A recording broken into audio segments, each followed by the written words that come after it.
Bueno, este es el teorema que vamos a demostrar, que nos va a llevar un rato, pero que quiero que entendamos un poco también de qué trata, que es el que es en realidad me da una definición equivalente de qué es un proceso de Poisson. Y es importante verlo porque en realidad hay muchos procesos que se definen de esta manera, ¿sí? Y no dando directamente la distribución final.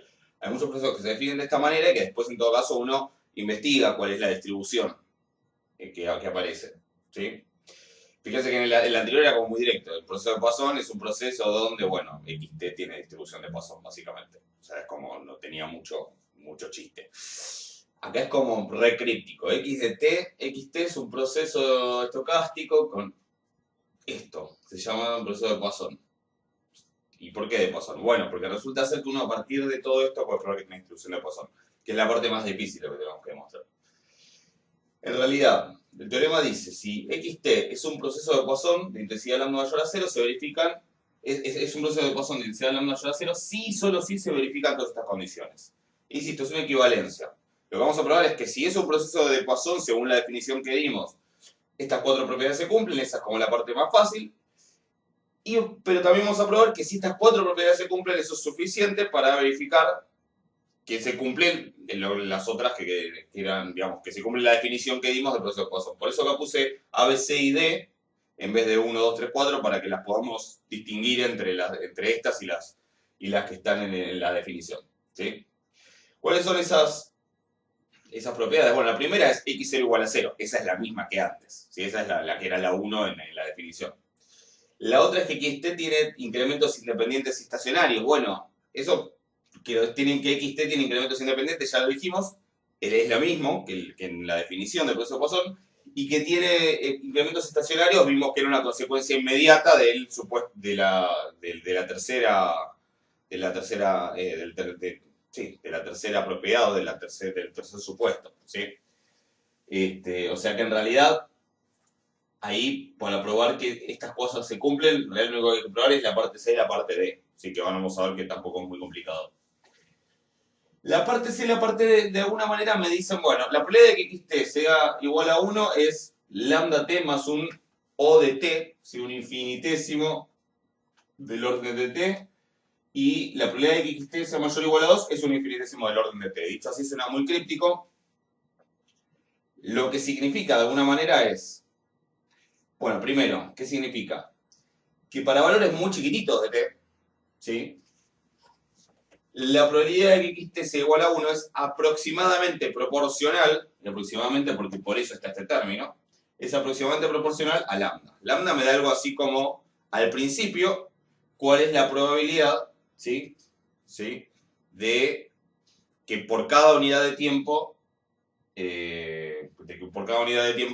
yo tenga un llamado, ¿sí? Yo tenga exactamente un éxito. Entonces de ahí la idea de intensidad. Fíjense qué significa esto. Si yo grafico la probabilidad de xt igual a 1 en función del tiempo, ¿sí? Lo que estamos diciendo es que se va a comportar de esta manera. Va a ser lambda de t más algo. Es decir, que va a tener pendiente lambda, ¿sí? Al llegar al 0. Si yo grafico acá la probabilidad de que xt sea igual a 1 como función de t, si yo les puedo decir cómo es el gráfico de esto. El gráfico de esto yo ya sé cómo es y es una cosa así. Sube y después baja y tiende a 1 porque obviamente la probabilidad de que xt se mantenga exactamente igual a 1 para un t muy grande va bajando eventualmente. Pero en algún momento tiende a 0 porque después de mucho tiempo yo espero que ocurran más de 1. ¿Sí? No uno solo. Pero la idea es que inicialmente es la pendiente, ¿sí? De eso es lambda. ¿Sí? Eso es lo que me está diciendo un poco de esto. Por eso la intensidad es como por unidades muy pequeñas de tiempo. Y piensen que el t igual a 0 yo lo puedo tomar siempre. Si empiezo a contar desde ahora, si empiezo a contar cantidad de éxitos a partir de ahora, siempre estoy en t igual a 0. ¿Sí? Es como que lo puedo centrar. Entonces, la idea es que el lambda vendría a ser como la pendiente de con qué intensidad empiezan a ocurrir los sucesos. Si yo grafico la probabilidad de que xt sea mayor o igual a 2, esa probabilidad empieza con pendiente 0. Eso es lo que me estaría diciendo esto. Con una pendiente que es más chica, empieza así, empieza pegado que empieza pegado al eje. Después eventualmente aumenta, ¿sí? Y obviamente para t largo esto va a tender a 1, eso se los puedo adelantar, pero la idea es que empieza como pegado al eje, ¿sí? Que es una idea, es un poco la idea de que los procesos de recuento, los éxitos ocurren de a uno, no ocurre al principio, no ocurren en un instante dos éxitos al mismo tiempo. Eso tiene que ver con esto. Es medio difícil de ver, lo acepto, ¿sí? Uno con el tiempo va generando una intuición de qué significa esto, para pensarlo, todavía tampoco tiene mucha intuición de que son estos infinitésimos, pero un poco lo que me está diciendo es, me está hablando de las pendientes de estas cosas pensadas como funciones de t. Básicamente es eso, me está diciendo que la pendiente acá es 0 y que la pendiente ahí es lambda, ¿sí? La pendiente de esto es lambda, esa regla. ¿Se entiende? Ya que estamos, defino una expresión que la vamos a usar cuando probemos la vuelta de este teorema, y cuando probemos que si se cumple todo esto aquello es cierto, que es P sub k de t, ¿sí? Esa expresión, esa notación es la que van a encontrar en el libro de Núñez Velázquez. ¿Sí? La demostración que voy a seguir es similar a la de Núñez Velázquez, la voy a modificar un poco en algunos detalles, pero básicamente va a ser esa. Y ¿qué representa esa probabilidad? Bueno, P sub k de t es la probabilidad de que xt sea igual a k. ¿Por qué lo codifico de esta manera rara? Bueno, ¿por qué esa k la pongo en un subíndice y esa t la pongo entre paréntesis? Para fomentar cierta intuición, porque la t es continua y la k es discreta. Piensen que, por ejemplo, cuando ustedes ven ecuaciones diferenciales, normalmente escribían x de t y de t. Cuando escribían ecuaciones en diferencias, es decir, donde el tiempo, la variable era discreta, la escribían como un subíndice. A nosotros nos va a quedar un sistema mixto, como de ecuaciones diferenciales en diferencias, y justamente la k va a ir a parar al subíndice porque es discreta, y la t va a ir a parar a los paréntesis porque es continuo. Así que esta notación a partir de ahora la vamos a usar, y vamos a ver que para un proceso de este tipo y para otros procesos en espacio de estados discreto y tiempo continuo, se suelen usar estas expresiones y las ecuaciones que me dan la relación de cómo se relacionan a lo largo del en función del tiempo y en función de k estas funciones. Pero bueno, esta es un poco la idea de que es lo que significan estas dos cosas. Esto me da una caracterización alternativa a los procesos de Poisson, y hay muchos otros procesos que se suelen caracterizar de esta manera, ¿sí? Después, o sea, no es que solo esto, todo esto, sumado al hecho de que x es igual a 0 y que xt tiene incrementos independientes y estacionarios, con todo eso yo puedo probar que el proceso es de Poisson, es decir, que cumple las definiciones que dimos antes. Y también, si cumple las definiciones que dimos antes, esto ocurre. Entonces, lo primero que vamos a probar es que esto es cierto si el proceso es de Poisson, es decir, si pasan las que llamamos 1, 2 y 3, o I, sí, o con números romanos. Entonces vamos a chequear eso. Insisto, no hay mucho que chequear, lo único que hay que chequear es C.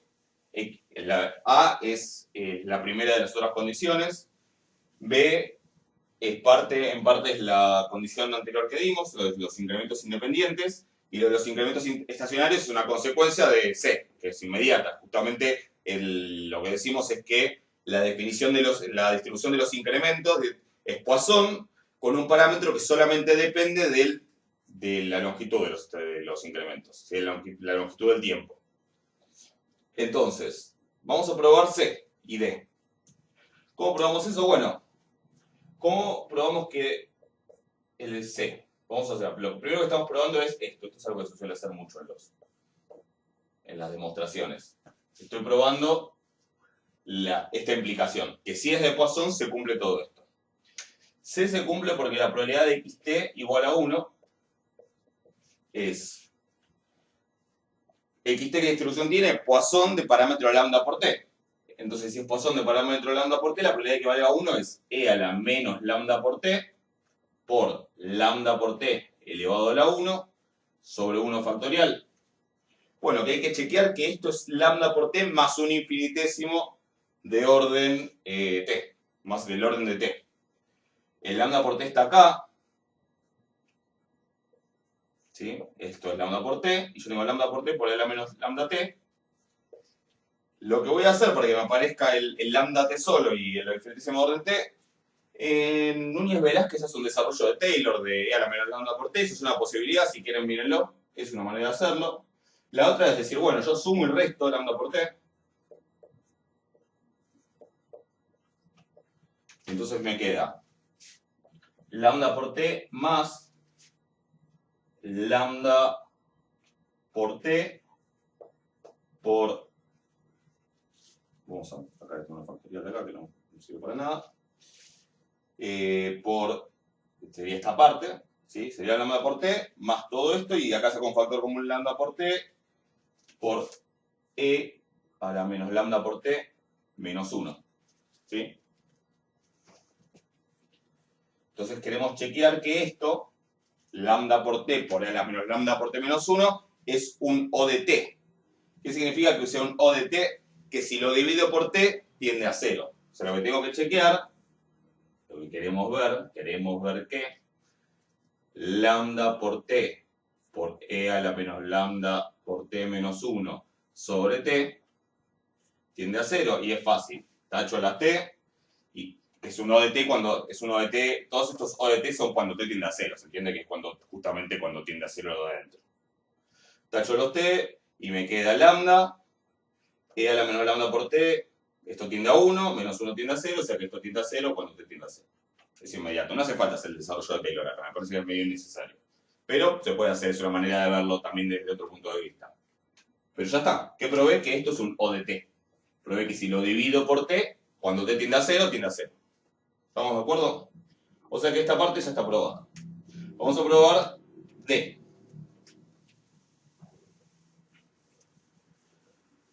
Seguimos probando para este lado.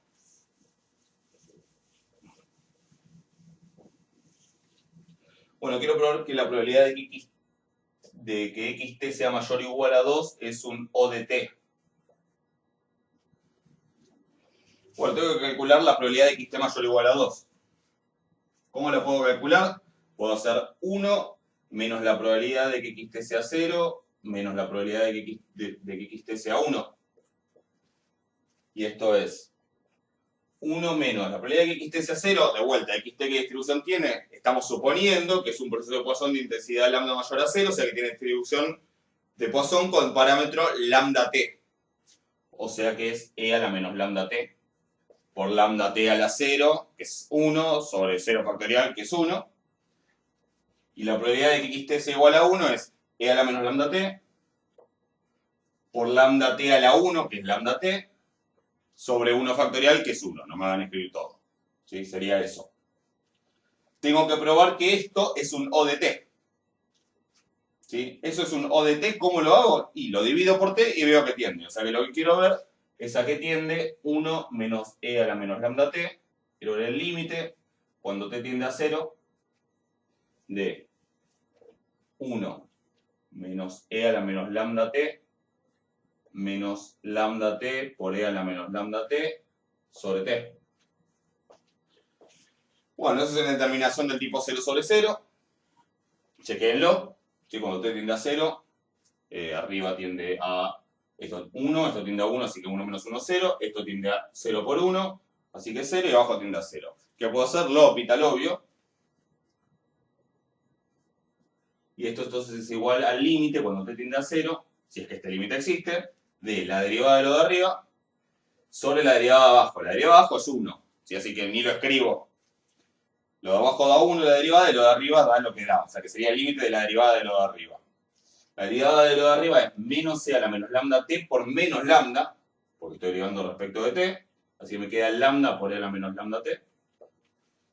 Y acá tengo menos lambda, derivo la t, ¿sí? Menos lambda por 1 por e a la menos lambda t. Y ahora menos lambda t por, y ahora derivo esto. E a la menos lambda t por lambda. Perdón, por menos lambda. O sea que me queda más lambda cuadrado t por e a la menos lambda t. Estos se me cancelan. Y cuando t tiende a 0, esto tiende a 0. ¿Sí? Así que, perfecto. Me dio que esta cosa dividido t tiende a 0, o sea que esa cosa de arriba es un O de t. ¿Sí? Insisto en que esta notación de infinitésimos hay que usarla con mucho cuidado. Un O de t puede ser muchas cosas. ¿Sí? O sea, esto es un O de t y otras cosas también son un O de t y son cosas distintas. Y siempre se las escribe con O de t. Pero bueno, es una notación nada más. O sea que, y es una notación que se usa, no la inventé yo. Yo no sé si la habría inventado porque probablemente me habría dado bastante cringe. Y de hecho sí, me da, y las primeras veces que lo usé me dio bastante cringe, pero se usa, existe. Sí, es algo que se usa. Entonces, que si es un proceso de Poisson, estas 4 cosas se cumplen, sale rápido. ¿Sí? Lo que no sale tan rápido, pero es muy interesante el proceso y de hecho nos permite practicar algunas ideas que después se usan en otros procesos más complicados, y en procesos que incluso necesitan alguna modelación más de tipo numérico, es ver cómo, suponiendo estas cosas, yo puedo probar A, B, puedo probar 1, 2 y 3, o I. Es decir, puedo probar que el proceso efectivamente cumple la definición que dimos del proceso de Poisson. Y eso es lo que vamos a tratar de hacer ahora. Igual voy a borrar para tener espacio porque lo necesito, pero ahora es lo que vamos a probar a continuación. ¿Sí? Entonces, vamos a ver eso. Bueno, entonces vamos a probar lo que los matemáticos a veces le llaman la vuelta, ¿sí? Como el camino de vuelta. ¿Sí? Vamos a probar, ya vimos que si es un proceso de Poisson cumple con estas propiedades, pero queremos probar que si cumple con todas estas propiedades es un proceso de Poisson. ¿Sí? Primera cuestión que recuerdo, habíamos definido esta función como mixta, digamos, P sub k de t, que es función de dos variables, de k y de t, pero que en realidad para cada k fijo lo puedo pensar como una función de una variable real positiva, ¿sí? Como una función que la puedo graficar, como el gráfico que hice, por ejemplo, de P sub 1 de t, que es el gráfico que había hecho que venía así. Y para cada t fijo lo puedo pensar como una sucesión, ¿sí? Como una función donde los valores son discretos. Recuerden que k toma valores enteros no negativos. Entonces, ¿cómo es la cuestión? A ver, ¿qué es lo que tengo que... Y bueno, eso pues, si representa esto, la probabilidad de que xt es igual a k. Y tenemos este tratamiento dual para los subíndices y para la k y la t justamente por la k ser discreta y la t ser continua. Recuerden las cosas que tenemos que probar. Si queremos probar que es un proceso de Poisson, queremos probar que x sub 0 es 0. Está probado porque es el supuesto A. O sea, queremos probar que los incrementos son independientes. Está probado porque el supuesto B es que los incrementos son independientes y estacionarios. ¿Sí? O sea, que en particular son independientes. Y queremos probar C, la condición 3. ¿Sí? La condición 3 que era que para todo t y s positivos, x de t más s, xt más s menos xs, sigue una distribución de Poisson de parámetro lambda t. ¿Sí? Eso es lo que tenemos que probar. Primer comentario. Como uno de los supuestos que estamos haciendo es que los incrementos son estacionarios, xt más s menos xs tiene la misma distribución que xt menos x0, que es 0. Por la estacionariedad, depende solamente de la longitud del intervalo. Eso es lo que definimos como incrementos estacionarios. Esa es la definición de incrementos estacionarios. Con lo cual, lo que queremos probar es que xt tiene distribución de Poisson de parámetro de lambda t. Esto es lo que necesitamos probar. Que para todo t, xt tiene distribución de Poisson de parámetro de lambda t. Fíjense que por la definición que dimos, lo que queremos probar es que la función p sub k de t es ni más ni menos que la Poisson, con parámetro, la fórmula de la distribución de la función de probabilidad de Poisson. ¿Sí? Es que esta probabilidad, la probabilidad de que xt sea igual a k, bueno, si queremos probar que xt sigue distribución de Poisson lambda t, queremos probar que la probabilidad de xt igual a k sigue la fórmula de la distribución de Poisson. O sea que esto es e a la menos lambda t por lambda t a la k sobre k factorial. ¿Sí? O sea, lo que queremos probar, por todo lo que supuesto que estamos haciendo, lo que tenemos que llegar a probar para probar que se cumple la tercera condición de la definición del proceso de Poisson y que por lo tanto A, B, C y D implican que xt es un proceso de Poisson, es esto. es que si P cadet está definido de esta manera y cumple con A, B, C y D, entonces P cadet tiene esta forma. ¿Sí? Y tiene sus vueltas esto justamente porque por un lado tiene la K que es discreta, por otro lado tiene la T que es continua. Me va a implicar trabajar por un lado con cuestiones de lo discreto, como las ecuaciones, como digamos la recursión, y con cuestiones de lo continuo, por ejemplo, con las derivadas y con ecuaciones diferenciales. ¿Sí? Pero lo vamos a ir haciendo de a poco. Lo que vamos a probar, en realidad, es que si se cumplen A, B, C y D, en realidad creo que A ya no lo voy a volver a usar, pero no importa. Si se cumplen, vamos a probar, vamos a ver que si se cumplen A, B, C y D, aunque creo que A ya lo usé para lo de recién y listo, o no, capaz que no, así que nada. Entonces, estas funciones K sub P, K de T cumplen ciertas relaciones, que son las siguientes. P0 de T derivada es igual a menos lambda por P0 de T. Todo esto hay que probarlo, por ahora está salido de la galera. P0, PN', PK, perdón, PK', vamos a ponerle PK', acá lo puse con N, bueno, pongámoslo con N. PN' de T es menos lambda por Pn de T más lambda P sub n menos 1 de T. ¿Sí?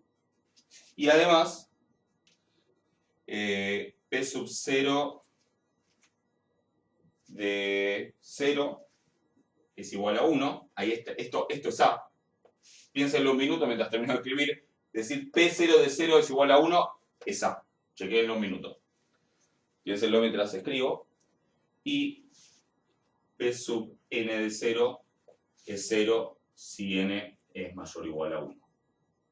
Por digo P sub 0 de 0 es igual a 1, bueno, traduzcamos. ¿Qué es P sub 0 de 0? Es la probabilidad de que x0 sea igual a 0. K igual a 0, T igual a 0. ¿Cuál es la probabilidad de que x0 sea igual a 0? 1, porque x0 se define como 0. ¿Ok? Entonces, si se define como 0, la probabilidad de que x0 valga 0 es 1. Y se puede ver que la probabilidad de que cualquiera de las otras x sea 0... No, perdón, esto no, esto por ahora no lo pongo. Esto no se para. Hasta ahí estamos. ¿Ok? Esa es la condición que tengo. Bueno, este sistema, que, insisto, tiene una mezcla, porque fíjense que por un lado hay algo de ecuación diferencial. Tengo la función, pero también su derivada. Y también tengo el subíndice n y tengo el subíndice n menos 1. Tiene algo de ecuación en diferencia. ¿Sí?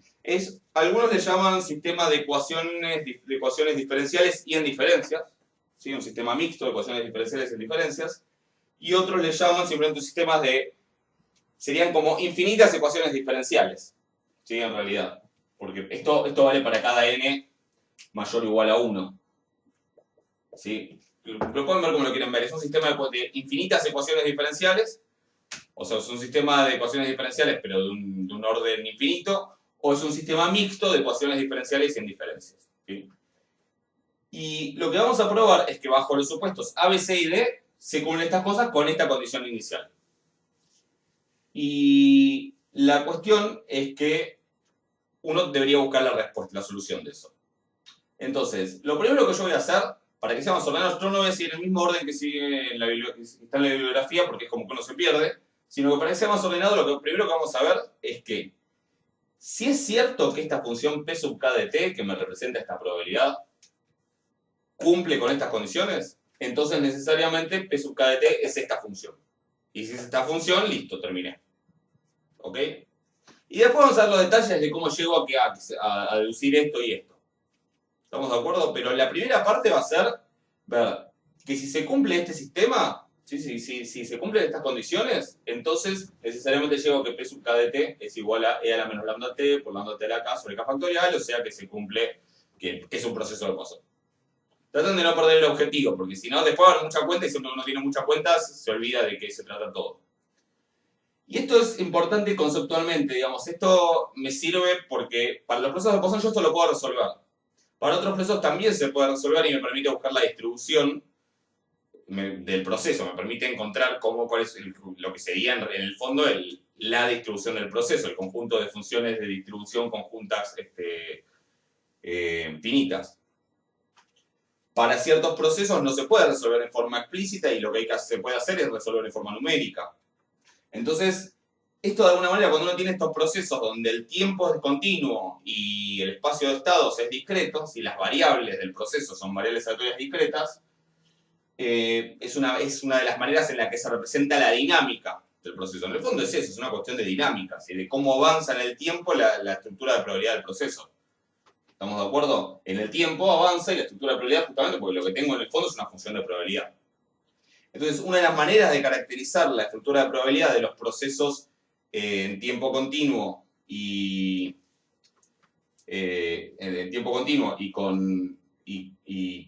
con espacio de estados discretos es mediante estos sistemas mixtos de ecuaciones en diferencias y diferenciales. ¿Sí? Cuando uno ve generar procesos de nacimiento, ve que los procesos de nacimiento tienen esta misma forma. ¿Sí? Es decir, los procesos de Poisson son un tipo de procesos de nacimiento también, que después vamos a definir que es un proceso de nacimiento. Después hablaremos de procesos de nacimiento-muerte, y en los procesos de nacimiento-muerte hay un sistema de Stafford como similar a este, pero con algún agregado. En otros procesos, bueno, cambian un poco las cosas. Pero siempre que yo trabaje en general con procesos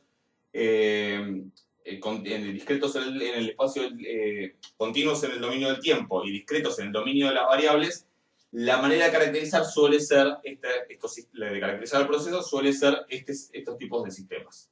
¿Estamos de acuerdo? Entonces, insisto en lo que vamos a hacer. Primero vamos a ver que si esto es cierto, que todavía no lo probé, pero por ahora créanme que yo voy a llegar a esto. Si esto es cierto, podemos llegar a que P sub k de t es e a la menos lambda t por lambda t de la k sobre k factorial y por lo tanto probé que el proceso es un proceso de Poisson.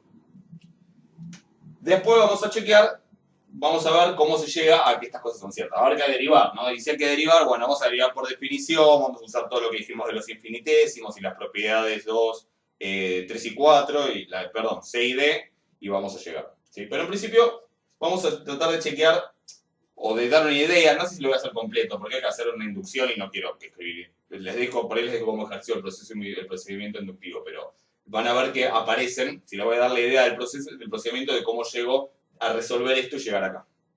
¿Estamos de acuerdo en el objetivo? No sé por qué sigo preguntando si no me pueden escuchar, qué sé yo. Bueno, ya me voy a acostumbrar. O no, seguramente no. No quiero acostumbrarme. Bueno, vamos a avanzar con eso. Un comentario. Recién hace un rato escribí el proceso y después borré una condición, pero que no había que borrarla. Había dos ecuaciones y había condiciones iniciales. Una condición era P de sub 0 de 0 es igual a 1, porque la probabilidad de que x0 sea igual a 0 es 1. ¿Por qué? Porque x0 es 0. Y la otra condición estaba bien, no sé por qué la borré, que es que P sub n en 0, si n es mayor o igual a 1, es 0, porque hay que acostumbrarse como a leerlo medio al revés. Esto que es la probabilidad de que x0 sea igual a n. Si n es mayor o igual a 1, la probabilidad de que x0 sea un número mayor o igual a 1 es 0, porque x0 es 0. O sea que la probabilidad de que sea n es 0. No es porque no es. ¿Sí? Si la probabilidad es 0, es porque no es. No sé si se entendió mucho otra vez más. Piénsenlo un poco, si no, después me consultan. Pero estas son las condiciones iniciales, ¿sí? Del sistema. El sistema tiene son como infinitas ecuaciones diferenciales de primer orden. Fíjense que aparecía solo la derivada primera. Y lo que aparece es, para cada una de las ecuaciones diferenciales, una condición inicial. Esta es la condición inicial de la primera ecuación diferencial y estas son las condiciones iniciales de las sucesivas ecuaciones diferenciales que aparecen. Entonces, la primera ecuación diferencial era, con esta condición inicial de que P sub 0 de 0 es igual a 1, la primera condición inicial era que P sub 0' era igual a menos lambda P sub 0. ¿Sí? Esa es una ecuación diferencial. Tengo la derivada, tengo la función. Hay muchas maneras de resolverlo. es lineal homogénea. Si paso este término restando para allá, piensen que P sub 0 es una función, es como si dijera I' igual a menos lambda I, es lo que dice. Porque tipo, para llevarlos a algo por ahí están más acostumbrados de matemática. Esto es cuando te dicen I' más lambda I es igual a 0, y de 0 es 1. Esto es lo que estoy diciendo. No es una ecuación diferencial que debería dar miedo, que debería asustarlos o asustarlas a esta altura después que hicieron matemática. Hicieron cosas mucho peores que esto. ¿Ok? La pueden resolver pensándola como una ecuación lineal homogénea. ¿Sí? Hay que buscar la raíz. La raíz de la ecuación característica es menos lambda. Así que se imaginarán cuál es la solución. También es una ecuación de variables separables. Puedo pasar P sub 0 para acá dividiendo. Si lo puedo escribir esto como que es diferencial P sub 0 sobre diferencial T. Y esto lo paso dividiendo y paso el diferencial T para allá. Les dejo a su elección cómo resolverla. La cuestión es que la resuelvan como la resuelvan. La solución general de esta ecuación diferencial es P sub 0 de T es una constante por E a la menos lambda por T. Ahí aparece ese menos lambda, que en realidad es la única raíz de la ecuación característica. ¿Estamos de acuerdo? Y es homogéneo, o sea que está bien. La condición inicial lo que me permite es calcular la constante. ¿Sí? Me permite obtener la solución particular que realmente cumple con la condición inicial. Y entonces yo veo que si P sub 0 de 0 es igual a 1, P sub 0 de 0 es C por E a la menos 0, a la menos lambda por 0. Si eso es igual a 1, entonces C es igual a 1. Así que básicamente de ahí concluyo que la función P de sub 0 de T es la función E a la menos lambda T. ¿Sí? Recordemos que lo que queremos probar en el fondo es que para todo K, P sub K de T es E a la menos lambda T por lambda T a la K sobre K factorial. A eso quiero llegar. Si pruebo eso, probé el teorema. ¿Sí? Bueno, para K igual a 0 coincide. Porque para K igual a 0 esto me da 1 y esto me da 1. O sea que ya probé de los infinitos valores posibles de K, probé 1. Tengo 1 de infinitos. Está bastante bien. Más o menos. ¿Estamos de acuerdo? Así empezaría la cosa. Ahora recordemos la otra ecuación. ¿Sí? La otra ecuación, que en realidad eran infinitas ecuaciones porque era para diferentes valores de n. La otra ecuación decía P sub n' de t es igual a... ¿Dónde la dejé? Acá. Es igual a menos lambda por P sub n de t más lambda por P sub n menos 1 de t. Y eso vale para todo t mayor y para todo n mayor o igual a 0, mayor o igual a 1. Y además, para cada uno de esos n mayores o iguales a 1, la condición es que P sub n en 0 es 0, por lo que dijimos recién. ¿Sí? Por lo que dijimos recién de que x0, esto recuerda que es t, x0 es 0, así que la probabilidad de que sea n mayor o igual a 1 es 0. Entonces tengo que resolver esta ecuación. Insisto, esta es una ecuación, fíjense, primero, si lo pienso para n igual a 1, obtengo que P sub 1' de t, después lo vamos a pensar en general, pero si obtengo que P sub 1' de t es igual a menos lambda por P sub 1 de t más lambda por P sub 0 de t. n menos 1, estoy tomando n igual a 1. P sub 0 de t ya la conozco. Fíjense que esto va a salir por recursión, de alguna manera. ¿Sí?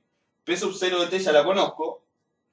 Y puedo decir entonces que P1' de t es igual a menos lambda por P sub 1 de t más lambda por P sub 0 de t, que es E a la menos lambda por t.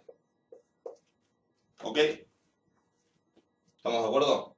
Fíjense que esta es una ecuación diferencial solo para P sub 1.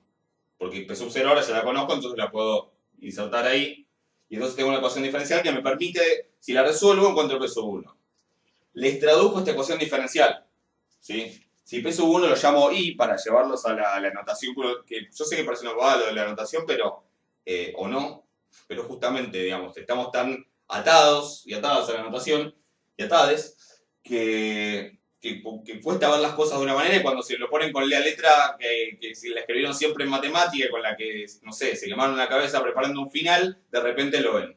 Entonces, escrito con i sería i' es igual a menos lambda i más lambda por e a la menos lambda t, donde lambda es un numerito. ¿Sí? ¿Cómo se resuelve esa ecuación diferencial? Bueno, es lineal, puedo pasar el lambda i para el otro lado, de hecho lo voy a hacer. Es lineal, no homogénea, a diferencia del anterior que era homogénea. ¿Cómo la resolvíamos? Buscábamos la solución particular, perdón, la solución general buscábamos la solución general de la ecuación como si fuera homogénea. Es la misma que antes, o sea que la solución general va a ser c por e a la menos lambda por t. Vamos anotando. Si tienen dudas con esto, después me consultan.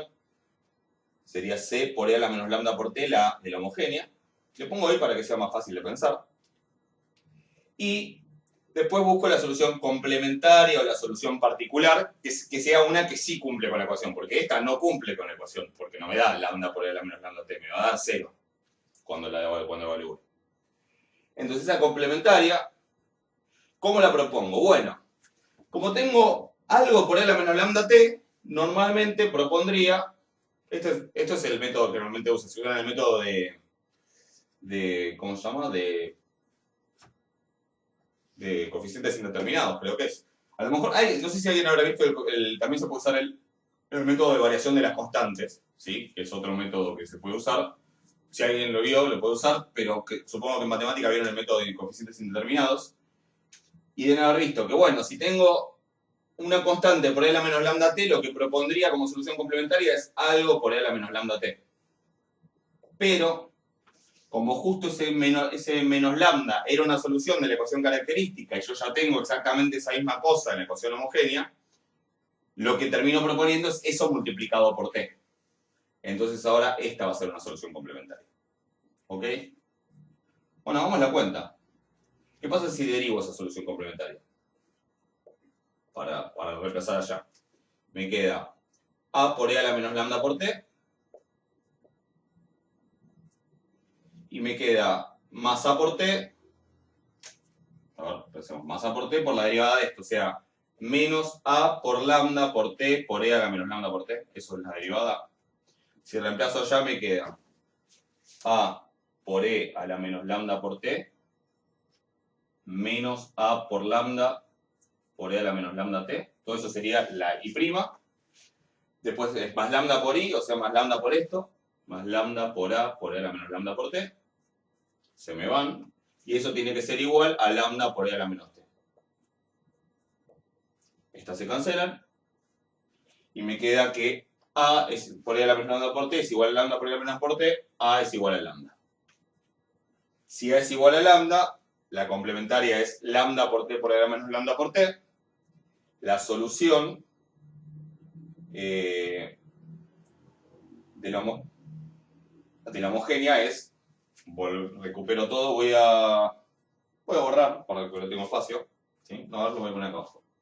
La solución sería i de t, que en realidad es la función esa, pero no importa, la sigo llamando i, no importa, es c por e a la menos lambda por t, más, y a me dio lambda, así que es lambda por t por e a la menos lambda por t. Pero, yo no quiero la solución general, quiero una en particular que cumpla con esto. Quiero que en 0 valga 0. Si evalúan en 0, ¿sí? Si evalúo en 0 me queda c más 0. Y yo quiero que i de 0 me da c. Y quiero que eso valga 0, o sea que c vale 0. Así que todo este término no va. ¿Cuál es la solución particular? Que es la que cumple con la ecuación y también con la condición inicial, es directamente lambda por t por e a la menos lambda por t. Esa es mi función p sub 1. Conclusión. P sub 1 de t es lambda por t por e a la menos lambda por t. ¿Ok? Esa sería. Y fíjense que si tomo acá k igual a 1, me queda e a la menos lambda t por lambda por t sobre 1 factorial, que es 1. O sea que está bien, coincide. Yo no voy a hacer el paso inductivo, pero, digamos, uno podría buscar P sub 2, después podría buscar P sub 3, podría buscar P sub 4, siguiendo la misma idea, porque escribo la misma ecuación que escribí en general para n y la pongo para n igual a 2, me queda que P sub 2' es igual a menos lambda P sub 2 más lambda P sub 1, es decir, más lambda esto, que ya lo tengo. Y usando eso y que P sub 2 de 0 es igual a 0, podría encontrar P sub 2. Y podría buscar P sub 3, y podría buscar P sub 4, y así seguir. Si lo quiero probar completamente, la verdad no queda otra que hacer inducción. Y se los dejo como ejercicio, si tienen ganas, ¿sí? Lo pueden ver en Núñez Velázquez que está hecho, ¿sí? Pero básicamente lo que hay que probar es que es esta fórmula en general. De hecho, no necesitaba hacer... Les hice un paso para que repasemos un poco lo de la homogénea, la complementaria y todo eso. Pero en realidad, yo ya lo había probado para k igual a 0, ¿sí? Yo quiero probar que esta fórmula vale para k igual a 0, ok. Y quiero probar que si vale para n igual a k, entonces vale, si para n igual a k es verdadero, entonces para n igual a k más 1 también. O si quieren, no, como quieran, o pongan k menos 1 si quieren. Que si vale para k menos 1, vale para k. Es decir, yo quiero, lo que faltaría probar ahora es que si P sub k menos 1 de t cumple, si para n igual a k se cumple la condición, es decir, si P sub k menos 1 de t es e a la menos lambda por t por lambda por t a la k menos 1 sobre k menos 1 factorial, entonces P sub k de t es igual a e a la menos lambda por t sobre lambda por t a la k sobre k factorial. Si pruebo eso, probé el paso inductivo y por lo tanto probé la fórmula para todo k. ¿Cómo se prueba esto? Voy a la ecuación, tomo en igual a k, donde dice P sub k menos 1 de t, directamente meto esto. Por feo que se vea, bueno, es un poco más fea porque tengo exponencial por polinomio, ese era un caso, que se planteaba exponencial por un polinomio completo.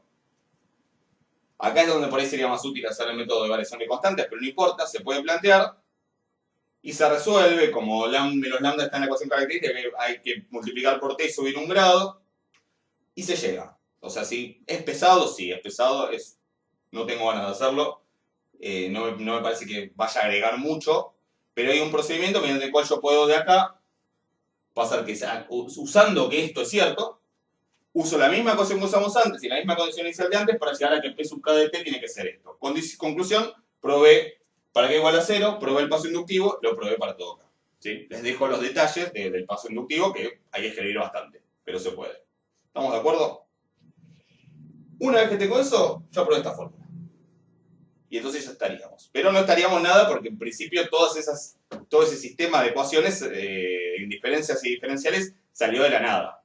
Entonces vamos a chequear un poco cómo, en base a las hipótesis A, B, C y D, sobre todo C y D, ver cómo se usan, vamos a chequear que esas hipótesis me llevan precisamente a ese sistema de ecuaciones, que es el sistema de ecuaciones en diferencias y diferenciales que caracterizan al proceso de Poisson. ¿Ok? Eso no lo justificamos de ninguna manera, así que vamos a llegar a eso, y una vez que tengamos eso ya estaría aprobado el teorema. ¿Ok? Bueno, entonces vamos ahora a deducir ese sistema de ecuaciones diferenciales y en diferencias que caracteriza al proceso de Poisson, a los procesos de Poisson. Por ahí puede parecer un poco más desmotivante todo lo que viene ahora, porque es como que ya está, ya al final ya está medio spoileado, pero la idea es que, digamos, traten de volver atrás y decir, bueno, no sabemos nada, en realidad todo lo que vimos de cómo es la función P sub n de t, o P sub k de t, todavía no sabemos nada en realidad, que es la de Poisson. Entonces toda esa información no la podemos usar, eso es importante. Y segundo, tómenlo como o sea, esto va a ser una manera de aprender a usar estas cuestiones de los infinitésimos y todos estos detalles que después se repiten en otros procesos similares que tienen algunos agregados y algunas complicaciones. Entonces, además, ver la demostración no es una manera de convencerse de que es cierto, porque yo le creo a los que escriben libros, o sea, debe ser cierto lo que dicen. Si muchos libros dicen lo mismo, debe ser verdad. No es solo eso, digamos, es entender los razonamientos y los procedimientos. Y ese es el sentido de ver estas demostraciones. Si no, la verdad no daría la demostración, porque solamente para probar el valor de verdad del teorema. ¿Sí? En general yo asumo que cuando en muchos libros hay un teorema, debe ser cierto. A lo mejor no es una buena estrategia, pero supongo que sí. Entonces vamos a, para probar, para llegar a ese sistema de ecuaciones, vamos a ver lo siguiente. Obviamente las condiciones iniciales ya las expliqué, así que eso yo lo voy a dejar de lado. Pero vamos a ver primero la ecuación de P sub 0. Y después vemos la otra ecuación, la que me da P sub n en función de P sub n menos 1. Pero vamos a la de P sub 0. Primero vamos a ver que esa función P sub 0 tiene una propiedad que, ahora que yo sé que P sub 0 es e a la menos lambda t, es una obviedad. Que si evalúo en t más h es evaluar en t y multiplicar, y evaluar en h y multiplicar. O sea, que e a la menos lambda por t más h es igual a e a la menos lambda por t por e a la menos lambda por h es una obviedad, pero yo no sé que la función P0 es e a la menos lambda por t. Todavía no lo sé eso, ¿sí? Entonces, voy a probar que la función P sub 0 tiene precisamente esta propiedad multiplicativa que se le suele llamar. ¿Cómo lo pruebo? Bueno, yo no las definiciones y a las propiedades que sé, que estoy asumiendo, las A, B, C y D que estoy asumiendo. Entonces, P sub 0 de t más h, por definición, es la probabilidad de que la variable x t más h valga 0. Y acá viene este paso, de separar en dos. Que lo vamos a repetir. Yo tengo t. No, a ver, en realidad tengo 0. Tengo t y tengo t más h. ¿Sí?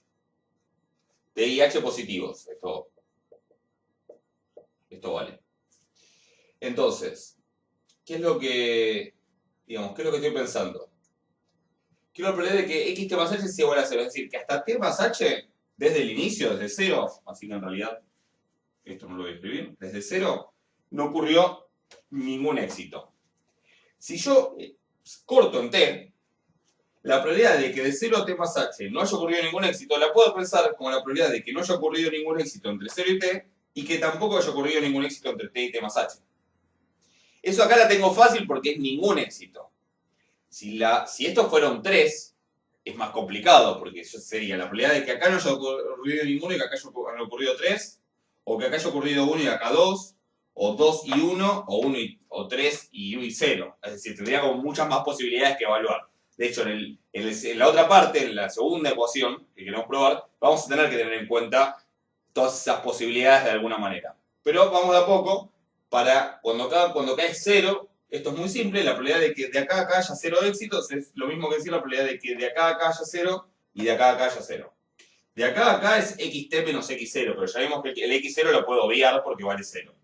Entonces es la probabilidad de que xt valga 0 y de que xt más h menos xt, es decir, el incremento de t a t más h también sea 0. ¿Y por qué hago esa separación? Bueno, porque justamente esto es el incremento de 0 a t, esto es el incremento de t a t más h, como no se superponen, solo coinciden en el borde, como los incrementos son independientes, yo puedo decir que por incrementos independientes, esto es la probabilidad de que xt sea 0 y de que xt más h menos xt sea igual a 0. ¿Sí? Esa sería la propiedad que apliqué para simplemente esta probabilidad conjunta escribirla como un producto. Y ahora, este xt más h menos xt igual a 0, lo puedo escribir como la probabilidad de que xh sea 0. ¿Por qué? Porque esto de acá lo puedo correr hasta el 0. Supongamos que esto, bueno, me quedó medio... Supongamos que h fuera más chico, así que fuera esto. Esta distancia yo la puedo correr al 0. Y entonces, la distribución de xt más h menos xt es la misma que la distribución de xh menos x0, es decir, xh. ¿Por qué? Porque los incrementos no solo son independientes, sino que además son estacionarios. Estoy suponiendo que es el supuesto B.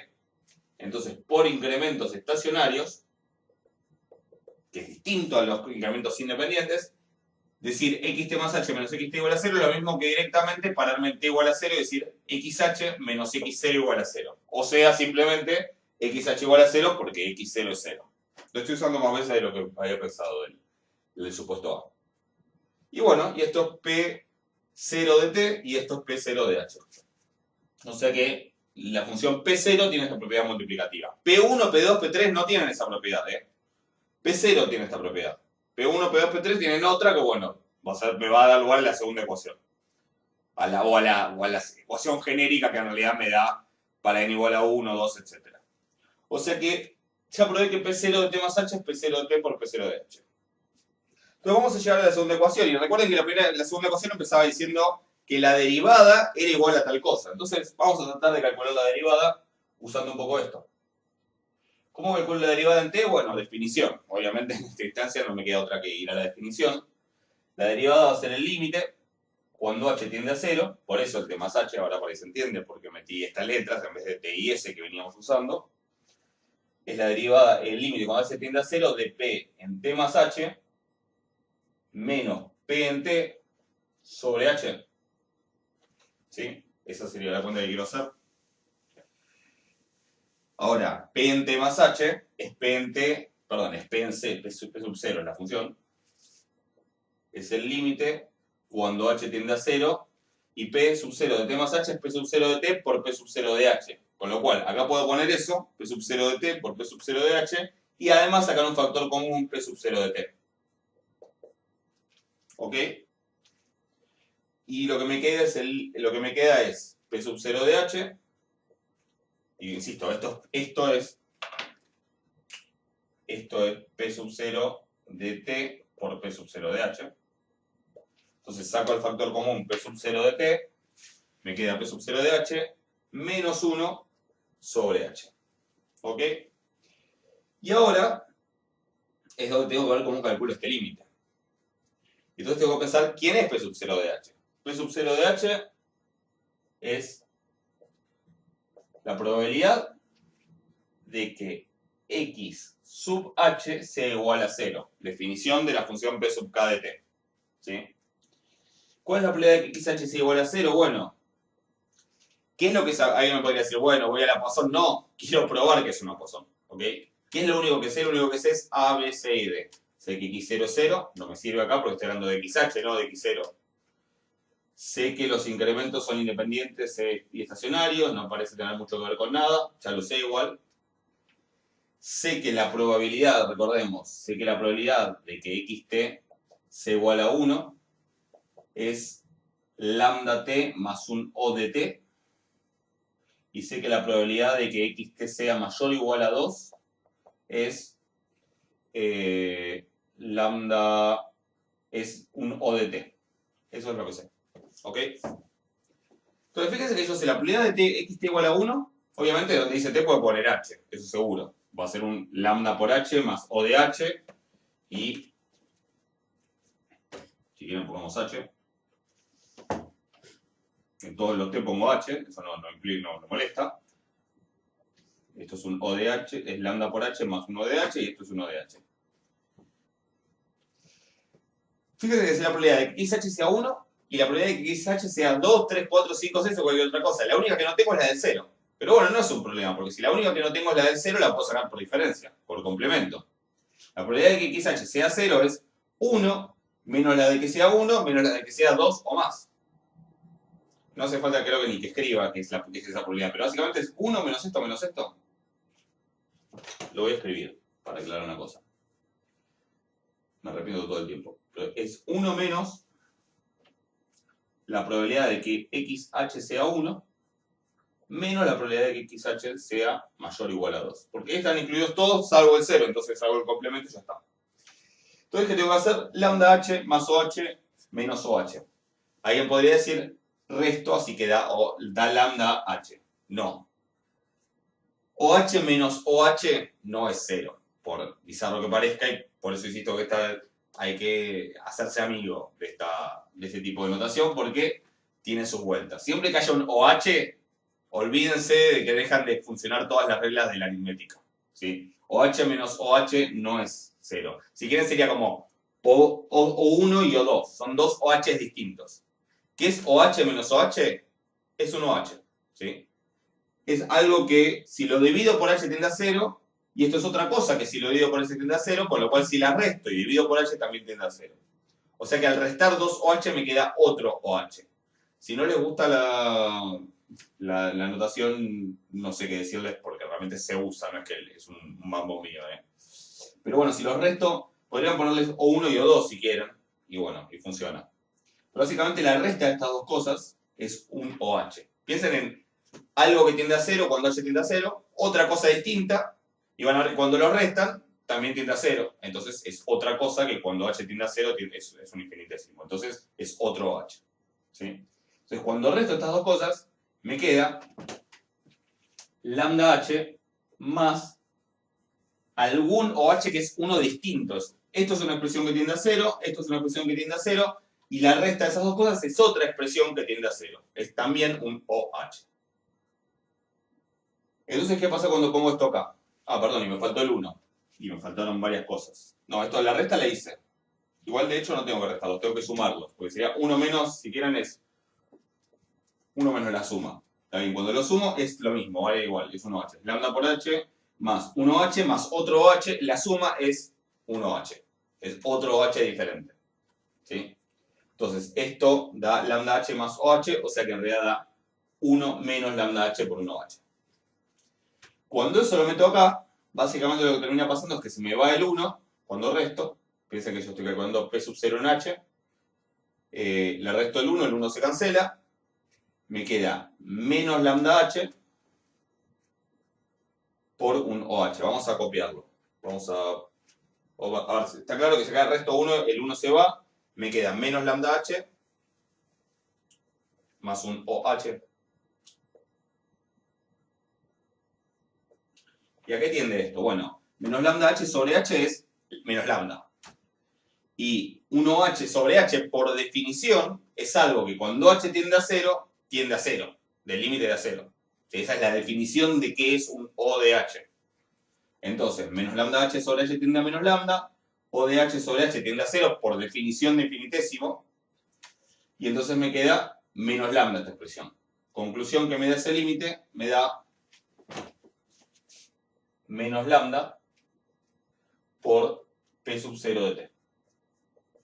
Y en realidad, ojo, que acá me faltó prima, porque lo que puse fue la definición de derivada, ¿sí?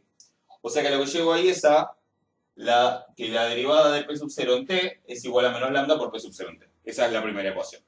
¿Sí? Vamos a ver, más o menos rápido, sin hacer mucho lío, cómo se llega a la segunda ecuación. Y ya con eso terminaríamos, ¿sí? Porque me está quedando todo un poco largo.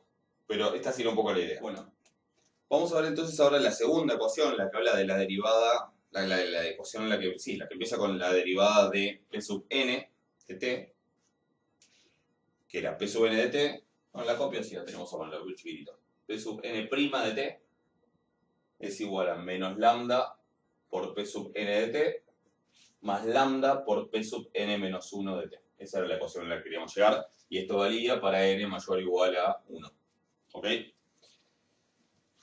¿Cómo vamos a llegar a eso? Bueno, tengo que calcular la derivada de P sub n de t. Con lo cual voy a necesitar P sub n en t más h. Así que lo primero que vamos a hacer es ver qué podemos decir sobre P sub n en t más h. Antes dije, para P sub 0 habíamos visto que P sub 0 de t más h era P sub 0 de t por P sub 0 de h. Ahora es un poco más complicada la expresión. Primero porque es un caso general y segundo porque no vale exactamente el mismo argumento que antes. Recuerden que esto es la probabilidad de que xt más h es igual a n. Y lo que habíamos hecho era separar en t, cortar el intervalo desde 0 hasta t más h en el lugar t. No, t. Digo una cosa y escribo otra. Y entonces hemos hecho, bueno, la probabilidad de que desde 0 hasta t pasara cierta cosa y que desde t hasta t más h, o sea que entre xt más h y xt pase otra cosa. ¿Sí? Es decir, yo entre... Esto obviamente, este xt es la cantidad de éxitos entre 0 y t, porque es de xt menos x0. Y este xt más xh es el incremento, la cantidad de éxitos entre t más h y t. Entonces, antes cuando esto era un 0, cuando n era 0, era fácil porque era bueno. Es lo mismo que decir que acá es 0 acá es 0. Cuando n es más grande, acá tengo más posibilidades. Posibilidad número 1, que entre 0 y t ocurran todos los éxitos y que entre xt más h y xt no ocurra ninguno. Esa es una posibilidad, pero no son todas, obviamente. Entonces, lo que voy a tener son otras posibilidades. ¿Cómo va a seguir esto? Bueno, voy a tener que considerar todos los otros casos posibles. Es esto, u otro caso, u otro caso, u otro caso, y voy a tener que ir sumando. Lo que voy a escribir es el segundo caso, que es que entre xt haya n-1 y que el que falta para llegar a n ocurra desde x, entre xt y xt más h. ¿Sí? Y lo mismo va a valer con n-2 y 2, n-3 y 3, así hasta llegar a 0 acá y n acá. ¿Estamos de acuerdo? Por motivos que van a ver ahora enseguida, todos esos otros los voy a agrupar juntos. Entonces voy a poner acá la suma, directamente la sumatoria, desde k igual 2 hasta n, de la probabilidad de que xt sea igual a k y que xt más h menos xt sea igual a n menos k sería. No, a ver cómo sería. De k igual a 2. No, perdón, al revés. Acá serían n menos k. ¿Sí? Y acá serían k. ¿Ok? El caso k igual a 1 es este de acá. Y el caso k igual a 0 es este de acá. Esos dos los separo, digamos, de la sumatoria. Ahora vamos a ver por qué. Pero lo que me queda básicamente es que p sub n t más h es p de xt en n. Y ahora básicamente es la suma. Y cada uno de estos, xt más h menos. O sea, estos dos incrementos son independientes, por lo mismo, por incrementos independientes. Incrementos independientes. Puedo multiplicar, voy a abreviar, no voy a escribir todo como antes. Sería la probabilidad de esto por la probabilidad de esto. Esto es P sub n de t, por definición. Y acá tengo esta probabilidad, que por incrementos estacionarios es lo mismo que la probabilidad de xh igual a 0. Insisto, lo hago todo en un solo paso porque ya la explicación la di en la parte anterior. Entonces, por incrementos independientes y estacionarios, puedo decir que esto es P sub x de P sub n de t y esto es P sub h de t. P sub n de h. Déjame pensar. P sub n de t y P sub 0 de h. ¿Ok? Bien. Espero no haberlos confundido más. Este video, mírenlo, esta parte mírenla en varias partes, porque si no se complica. Más. Ahora, esta parte. Los incrementos son estacionarios, son independientes, así que puedo multiplicar. Y son estacionarios, o sea que esto es lo mismo que decir xh igual a 1. Entonces me queda la probabilidad es P sub n menos 1 de t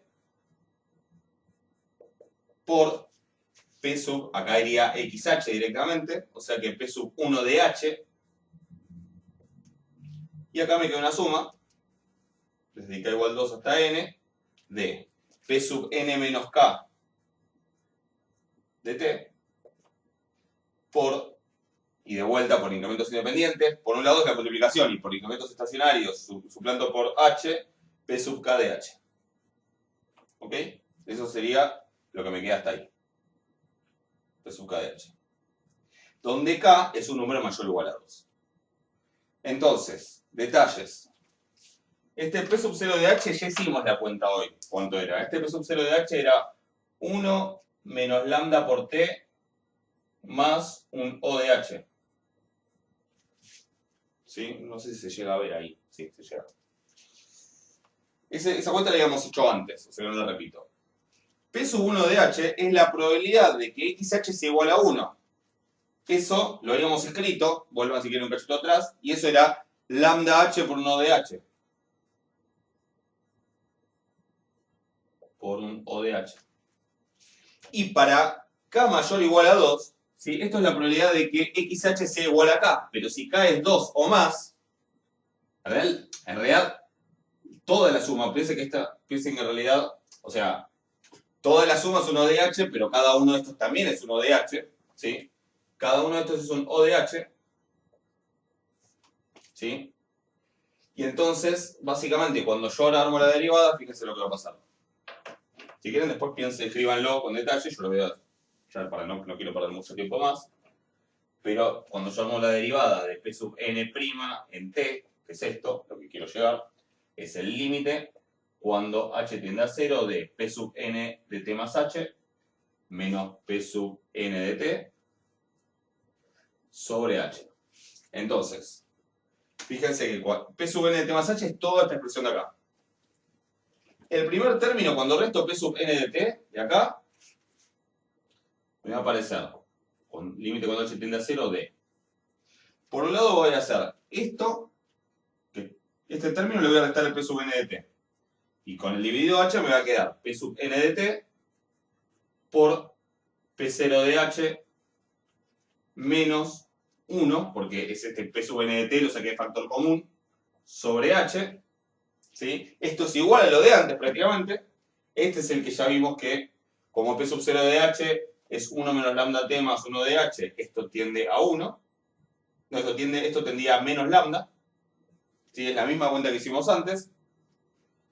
Después voy a tener esto dividido h, piensen que el menos p sub n de t ya lo junté con este de acá. Después voy a tener esto dividido h. Esto dividido h, ¿qué me va a dar? Bueno, esto dividido h, si es lambda h más un o de h, lambda h dividido h va a dar lambda. Eso voy a tener más un lambda h por un o de h dividido h, que sería esto, por p sub n de t menos 1, p sub n menos 1 de t, perdón, que es esto. Y finalmente me va a quedar más, lo pongo acá, la suma de estos p sub n de k, p sub n menos k, por estos que son o de h divididos por h. ¿Sí? Siempre separo esta h. Traten de escribirlo. Todo esto, si lo miran, no se entiende. Hay que escribirlo. Yo hasta que no lo escribo no entiendo lo que está pasando. Entonces, todo este término me da p sub n de t por esto que tiende a menos lambda. Acá el lambda de h sobre h tiende a lambda.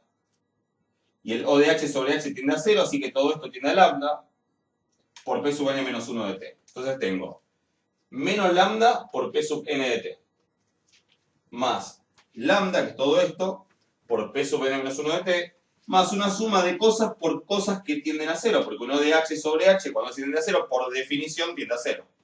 Así que suma de p sub n menos lo que sea, por 0, por cosas que tienden a 0, toda esta suma tiende a 0. Básicamente, ¿qué tengo cuando tomo el límite? Que Pn' de t es igual a menos lambda por p sub n de t más lambda por p sub n menos 1 de t. Es un lío, pero hay que escribirlo para que se entienda. Les sugiero que lo escriban. Y eso sería todo.